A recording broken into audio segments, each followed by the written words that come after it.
Քրիստոսի սիրով ողջույն ձեզ։ Այսօր ավագ հինգշաբթին է։ Ծիսական առումով թերևս ամենահագեցած օրը։ Առավոտյան ապաշխարողների կարգ, Սուրբ Պատարագ, այնուհետև յուղի օրհնության եւ ոտնլվայի կարգ, իսկ երեկոյան խավարման կարգ։ Ավագ հինգշաբթին իր մեջ խտացնում է սիրո խորհուրդը, որովհետև այսօր Քրիստոս երեք կարևորագույն գործողությամբ ցույց տվեց գործնականում այդ սերը։ Նախ հաստատեց հաղորդության խորհուրդը, ապա խոնարհաբար լվաց իր աշակերտների ոտքերը, ցույց տալով այդ կերպ, որ սերը ծառայության հոմանիշն է։ Այնուհետև ինքն իրեն կամավորաբար հանձնեց մարդկանց ձեռքը, այնուհետև ձերբակալվեց այդ կերպ ցույց տալով բարձրագույն սիրո օրինակը, որ անձնազոհությունն է։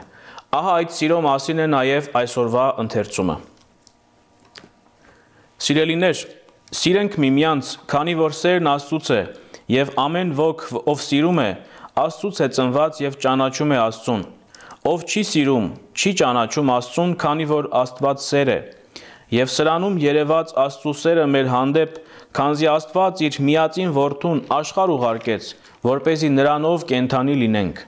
Սրանով է սերը, ոչ թե մենք սիրեցինք Աստծուն, այլ նա սիրեց մեզ եւ ուղարկեց իր որդուն մեր մեղքերի քավության համար։ Սիրելիներ, եթե Աստված այսպես սիրեց մեզ, ապա մենք եւս պարտավոր ենք սիրել միմյանց։ Աստծուն ոչ ոք երբևէ չի տեսել, բայց եթե միմյանց սիրենք, Աստված մեր մեջ կբնակվի եւ նրա սերը մեր մեջ կատարյալ կդառնա։ Սիրելիներ, Քրիստոս երկնային բարձունքներից խոնարհվեց, մարդացավ, որպեսզի աշխարհը իր սիրով փոխակերպի եւ մեզ տվեց մեծագույն սիրո օրինակ։ Կամավորաբար հանձնվեց մարդկանց ձեռքը, որպեսզի խաչը բարձրանա եւ այս ամենը մարդու փրկության համար։ Ուստի